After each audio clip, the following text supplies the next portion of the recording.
up? Good to see you guys. All right. I also will struggle with the microphone. Bear with me. Thanks. Thanks, Avery. Appreciate it. You guys have the order of a name tag, but not an actual name tag. Okay. All right.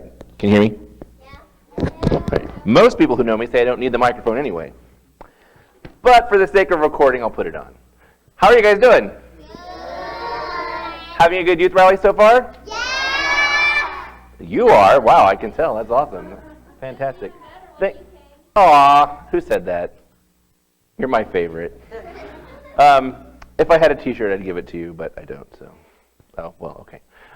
So, yes, it is an honor to be here again. Thanks for that great introduction, although he introduced me and ran out, so I don't know what that means, but that was really great.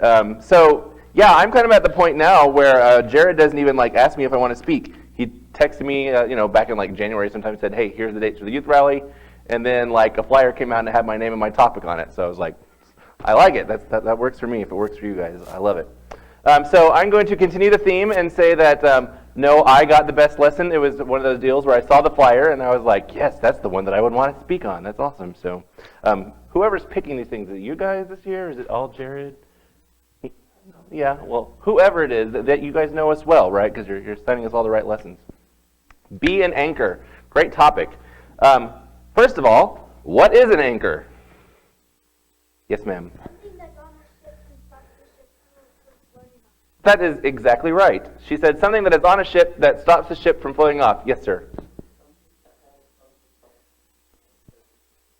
Very good, yes. Something that holds something else in a certain place. You guys have already got covered my first 2 bullet points, so you're making this an easy lesson. All right. So I'm a word guy. You probably know that. I love words. So of course, what did I do? I looked up the word anchor because I know it's the ship thing and whatever, but there's some other interesting definitions too. They all kind of mean the same thing though. So yeah, the ship thing, the thing on a boat that's shaped like a big old hook that drops down and keeps you from floating away. Yeah. Also, I am not a rock climber, but I understand that people who do climb rocks, they have anchor points, right? They have things that hold them up so they don't plummet to their doom. Also, if you ever watch the nightly news, right? The guy sitting behind the desk, what's he called? Yeah, he's an anchor man or an anchor person. So he's the one that he's holding down the fort, right? So all of his coworkers are out covering stories, and they keep throwing it back to him, right? So he's the one that's staying there in the same place. Here's another one. In American history, there were these things called shopping malls that people used to go to at Christmas time and stuff. And there would be a huge big store right there that was the anchor store, right? It's people came to the mall because there was a Dillard's or whatever, and then they stayed for all the other stuff. So it was something that attracted people to an area. The definition in the dictionary was a reliable or principal support, which is what Seth was referring to. A reliable or principal support. I like that. It's something that you can depend on, something that you can hold on to and know that it's going to be there to support you. Also, something that serves to hold an object firmly. So we all need that sometimes, right? We all need something to hold us in place firmly. All those things are definitions of an anchor.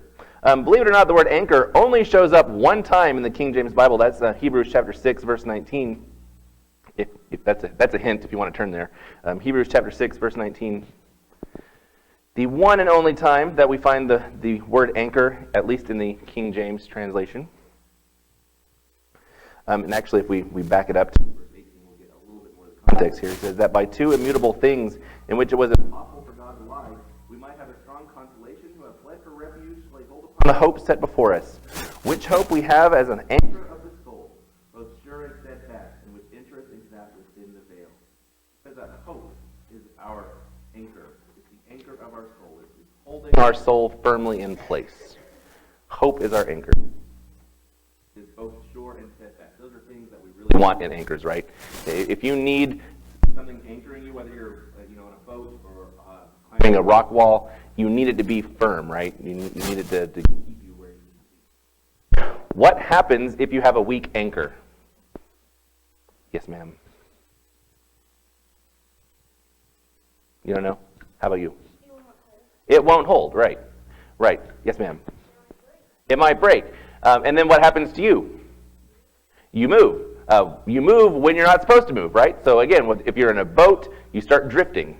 If you're climbing something, then you start falling, right? You need an anchor that's going to be strong enough to support you, okay? So there's going to be different types of anchors for different types of situations, right? Okay, so like if you're, in a huge cruise ship, you need a pretty stinking big anchor, right? I mean, that's a lot of tonnage that you have to keep in one place, right? If you are a single person climbing something, then you probably don't need as big of an anchor, right? It actually would probably get in the way, right? So what happens if, you're in a cruise ship and you have like a plastic anchor, right? It's still an anchor, it's shaped the same way, but is it going to work? No. Right. It's probably going to float itself, right? So we have to make sure that our anchors are strong enough to support what we're doing, right? We have to make sure that we are connected to something in a strong enough way to keep us firm, to keep us where we need to be. Okay, so if we take this, to the next level, you can probably already see the lines we're drawing here, but if we take it to the next level, we all need anchors in our life. We all need anchors in our spirituality. The Hebrews writer tells us that hope is our anchor, right? It tells us that hope is what holds us together. It's what holds us into the Word. What happens if you have a weak hope? You float away, right? We have to make sure that our anchor is strong enough to keep us where we need to be. Okay, we all have anchors in our lives, things that keep us where we need to be, people that support us. So, for example, one of my anchors, believe it or not, is my brother. He's a pretty good guy. Don't tell him I said that. He's probably not listening right now, but he is someone that I can turn to, right? When I have a question, when I just need to talk about something, I call him up. He never answers the phone, but sometimes he calls me back. He's my anchor, right? I turn to him when I need advice. I turn to him when I need support. He's someone that I keep going back to because he helps me get to where I need to go. I know, I see heads shake. I know, I wouldn't have believed it either. It happened, though. So, if you're fighting with your brother or sister, just learn from my story. It will get better, right? You can get to a good place. Who are some of the anchors in your lives? Yes, ma'am. Your parents, okay. I heard someone else say your parents up here. Yes, ma'am. Your grandparents, good. How about in the back? Who are some of the anchors that you guys have back there? Christian friends, right? So like the people that are sitting around you right now? Yeah, good answer. Abigail? Your cats. Okay. As a cat person, I get that, right? It's like sometimes you get home and you're just like, I've had a horrible day, and you just need your cat to sit on your lap so you can just, yeah, I get that, all right. Probably not the best spiritual anchor, but it serves a purpose, right? Some of the anchors in our lives, like we've already said, our parents, our grandparents, other Christians, older Christians, right? That's why we have youth rallies, right? So that you young whippersnappers can learn from the old seasoned people like me, right? It's an opportunity for us to connect together so that we can be each other's anchors. Well, guess what? You too can be somebody's anchor. That's what the point of this lesson is. Be that anchor, right? You too can be the thing, the person. Oh, thank you. That connects people to something bigger. You can be the thing that keeps people from drifting. Believe it or not. Let's turn to 1 Corinthians chapter 15, 58. 1 Corinthians chapter 15, verse 58. Now, 1 Corinthians 15 is a long and important chapter. We're not going to read all of it. I highly recommend it, though. It's a great read, great chapter. It's all about the fact that there is a resurrection. It's all about the fact that what we see and experience here is not all there is. That there is something else coming. There is something that will eventually put an end to the things that we have here. Okay. This chapter ends with verse 58. We're going to back up a little bit. Let's start in about verse 51.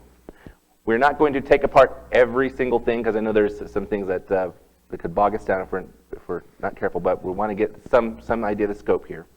He says, "Behold," verse 51, "I show you a mystery. We shall not all sleep, but we shall all be changed. In a moment, in the twinkling of an eye, at the last trump, for the trumpet shall sound, and the dead shall be raised incorruptible, and we shall be changed. For this corruptible must put on incorruption, and this mortal must put on immortality.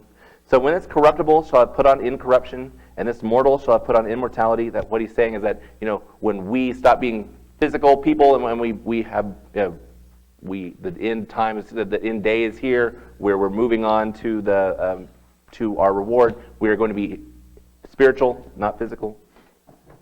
54, when this corruptible shall have put on incorruption, this mortal shall have put on immortality, then shall be brought to pass the saying that was written, death is swallowed up in victory. O death, where is thy sting? O grave, where is thy victory? The sting of death is sin, and the strength of sin is the law. But thanks be to God, which giveth us the victory through our Lord Jesus Christ. Therefore, my beloved brethren, be ye steadfast, unmovable, always abounding in the work of the Lord, for as much as ye know that your labor is not in vain in the Lord. The point here is he's saying that there will come a time when this world will end. There will come a time when we leave behind these mortal and frail bodies. There will be a time when we are transformed, when we are spiritual beings, hopefully all headed towards heaven. That time will come. Therefore, verse 58, for that reason, be steadfast. For that reason, be unmovable. For that reason, always be abounding in the work of the Lord. We have a purpose to be the anchor. We have something we're reaching for, something that we're moving towards. This world is going to end, but we will have something better. And it is that gives us the courage. It is that gives us the reason to be strong, to be unmovable. We've already talked about the fact that a weak anchor is not going to help anybody, right? We don't want our anchors to be movable. We have to have unmovable anchors. We have to be unmovable ourselves. That begs the question, how do we become steadfast and how do we become unmovable? Yes, ma'am. Listen to God, that's right. All right, yes, ma'am. Stay strong, okay. How about, again, from back there, how do we get to the point where we're steadfast? How do we get unmovable? Building our faith? That's a great answer. How do we build our faith? Reading the Bible, right? Yes, sir? Studying the Bible, yeah. Mm-hmm.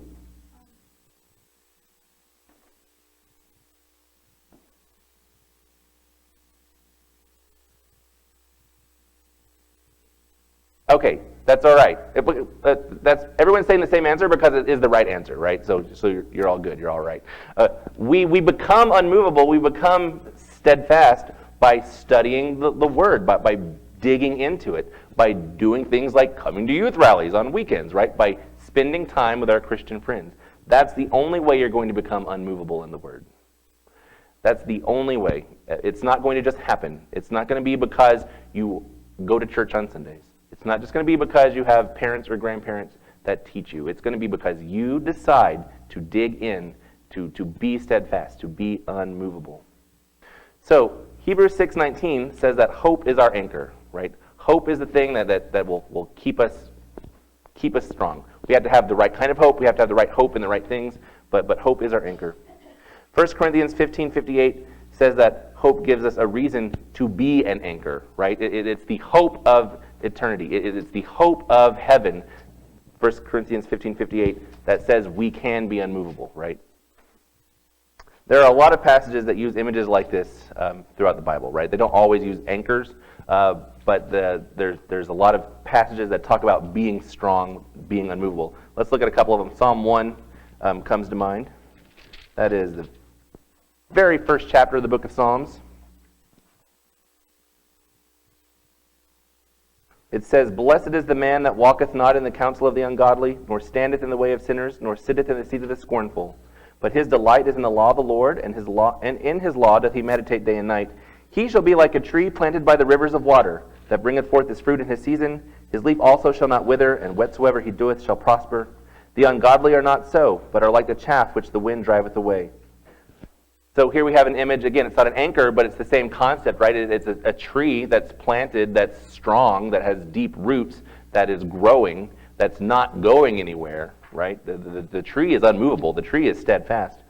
He says that's the righteous person. That's the godly person in verses 1 and 2 who's doing the right things. He tells us in verse 4, the ungodly are the opposite of that, right? If the righteous is the tree that's planted, that's steadfast, that's unmovable, Then the ungodly are, the dandelion fuzz that just blows around all spring, right? It's the pollen that gets in our eyes and gives us bad allergies, right? There's a great difference there between being the tree, planted, strong, providing fruit and shade for others. There's a difference between that and being the chaff, the dandelion fuzz that's not doing anything, just blowing around. Another example, Matthew chapter 7. We sing a song based on this one in VBS, Matthew chapter 7, verses 24 through 27. He says, this is Christ speaking at the end of the Sermon on the Mount. He says, therefore, whosoever heareth these sayings of mine and doeth them, I will liken him unto a wise man who built his house upon a rock. And the rain descended, and the floods came, and the winds blew, and beat upon that house, and it fell not, for it was founded upon a rock. And every one that heareth these sayings of mine, and doeth them not, shall be likened unto a foolish man, which built his house upon the sand. And the rain descended, and the floods came, and the winds blew, and beat upon that house, and it fell, and great was the fall of it. So here we have the righteous person, is the one who's following Christ, who's listening to what Christ has to say. He's someone who's building his house on a foundation, on a rock. Someone who is building a house that is not going to move, who's building a house that's going to be steadfast. Again, the opposite, not listening to the Word of God, not digging in, not studying it, you're building your house on sand, right? Sand is very movable, right? It's not going to last. So we have this image, or different versions of this image used throughout the Bible, right? It's a tree sometimes, it's a house on a foundation sometimes, it's an anchor sometimes. The point all throughout the Bible is we can be firm. We can be strong. We can stand. We can be unmovable. It all comes down to our choices. It comes down to where we want to put our emphasis. If we want to put our emphasis in the Word, we want to dig those roots deep down into the Word, that's what's going to make the difference.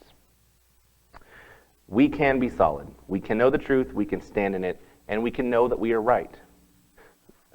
The world wants to pretend there is no truth. The world wants to tell us that we won't know right or wrong if we see it. But that's the only way we're going to be steadfast and unmovable, is if we are in the truth and we understand it to be the truth. We all need anchors to hold on to, right? And if we look around, your parents, your grandparents, your Christian friends, those are some really good choices. There is one anchor that we need stronger, that we need more than any other, that will be stronger than the other. That of course is Christ. Is that what you were going to say? Okay. Good answer. That anchor is Christ. That's the one that is not going to move. It is the most unmovable of unmovable anchors.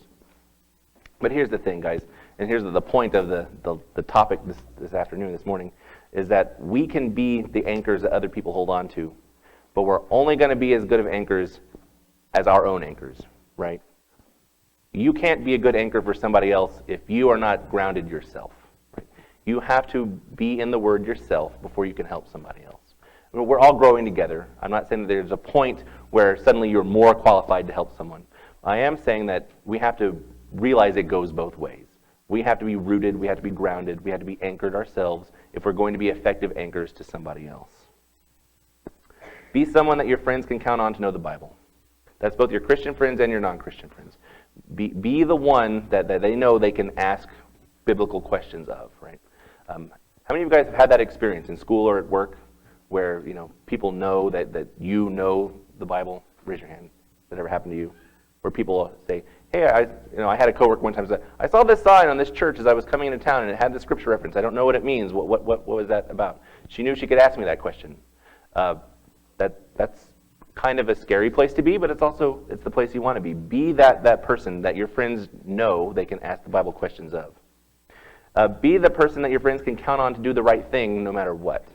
Right? How many times has anyone here experienced that, where someone says, "Well, I always know that I can trust you, or I always know that you'll do the right thing. You'll give me the right advice." Right? Good. Keep that up. That's how you do it. Let's look at one last passage here, Philippians chapter 1. So this is a thought that I had as I was sitting here this morning, listening to other lessons. The Apostle Paul was a busy guy. He was traveling around. He was working with a lot of different congregations in a lot of different places. His writings in the New Testament are letters to individual people and to congregations, encouraging them, strengthening them. Paul was an anchor to a lot of people, right? He was someone that they depended on. He was someone that they leaned on. But we also can see that Paul leaned on them as well. They were anchors to him. Philippians chapter 1, verses 27 and 28. He says, "Only let your conversation be as it becometh the gospel of Christ, that whether I come and see you, or else be absent, I may hear of your affairs, that you stand fast in one spirit, with one mind, striving together for the faith of the gospel, and in nothing terrified by your adversaries, which is to them an evident token of perdition," that means destruction, "but to you of salvation, and that of God." He says, whether I come to you or not, whether I'm with you or not, I want to be hearing that you're standing fast, right? It's like, I want you to be that anchor for this area. He's saying to the Philippian church, be the anchor to the people of Philippi. You are also an anchor to me. It goes both ways. Here's the thing, guys. Don't let go of your anchor. Hold on to it stronger. Grow in it. Grow more in the gospel. And understand that that is the thing that's going to make the difference to you. Thank you for your time.